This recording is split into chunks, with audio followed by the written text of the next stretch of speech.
കൂട്ടുകാരെ, ഈ മാവ് ആദ്യമായിട്ട് പൂത്തതാണ്. എൻ്റെ വീട്ടിലെ മാവാണ്, കൊച്ചു മാവാണ്. ഇത് പഴുത്ത് കഴിഞ്ഞാൽ നല്ല മധുരമായിരിക്കും.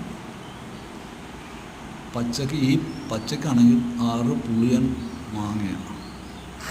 നമുക്ക് കറിക്കൊക്കെ എന്ന് പറഞ്ഞാൽ ഒരു മാങ്ങ ഇട്ടാൽ മതി, നല്ല പുളിയായിരിക്കും.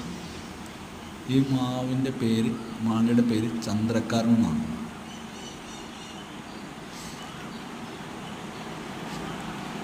ഇത് ഞങ്ങളുടെ കുടുംബത്ത് വലിയൊരു മൂപ്പുണ്ടായിരുന്നു. അവിടെ നിന്ന് കൊണ്ടുവന്ന് വാങ്ങാണ്ടിയിട്ട് ഞാൻ കിളിപ്പിച്ചെടുത്തതാണ്. കൊച്ചു മാവ, എന്തൊരു മധുരമാണെന്നറിയാമോ ഈ മാങ്ങയ്ക്ക്. വലിയ മുഴുപ്പൊന്നും ഉണ്ടാവില്ല. ഇത്രയും തന്നെ. ഇത് ഈ മൂത്ത് മാവേ കിടന്ന് പഴുത്താൽ മതി.